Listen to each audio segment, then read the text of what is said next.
श्री कृष्ण के स्वर्गवास की सूचना मिलते ही अर्जुन का हृदय भारी हो गया। द्वारका की ओर बढ़ते हुए उनके मन में अपार शोक था। जैसे ही वे वहां पहुंचे, उन्होंने देखा कि पूरी नगरी शोक में डूबी हुई थी। श्री कृष्ण की पत्नियां उनके चरणों में गिर पड़ीं और विलाप करने लगीं। हे अर्जुन, अब हमारा क्या होगा? वासुदेव पहले से ही श्री कृष्ण की भविष्यवाणी बता चुके थे। द्वारका हमारे प्रिय कृष्ण के जाने के बाद समुद्र में समा जाएगी। उनकी पत्नियों और बच्चों की जिम्मेदारी तुम्हारी होगी। अर्जुन ने श्री कृष्ण की पत्नियों और बच्चों को लेकर इंद्रप्रस्थ के लिए प्रस्थान किया। उनके साथ कुछ द्वारका के नागरिक भी चल पड़े। जब वे एक घने जंगल से गुजरे तो लुटेरों का एक झुंड उन पर हमला कर दिया।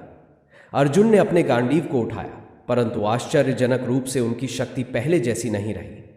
उन्होंने चेतावनी दी, पर लुटेरे नहीं रुके। श्री कृष्ण की अनुपस्थिति में अर्जुन स्वयं को कमजोर महसूस कर रहे थे। उनके बाणों में पहले जैसी शक्ति नहीं रही और वे लुटेरों को रोकने में असमर्थ रहे। लुटेरे श्री कृष्ण की कुछ संचित धन लूटकर चले गए। अर्जुन ने बची हुई स्त्रियों और बच्चों को लेकर इंद्रप्रस्थ पहुंचने का निश्चय किया। लेकिन इंद्रप्रस्थ पहुंचने के बाद कुछ स्त्रियों ने संन्यास ले लिया। कुछ ने गंगा तट पर जाकर कठोर तपस्या प्रारंभ कर दी और कुछ ने आत्म बलिदान कर दिया। अर्जुन शांति की तलाश में बैठे थे। उन्हें स्वप्न में श्री कृष्ण के दर्शन हुए। श्री कृष्ण ने मुस्कुराते हुए कहा, सखा, समय का चक्र चलता रहता है। जो हुआ वही होना था।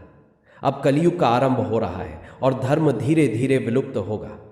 लेकिन चिंता मत करो, जब भी धर्म की हानि होगी मैं फिर आऊंगा। अर्जुन की आंखें खुली, पर वे श्री कृष्ण को फिर कभी न देख सके।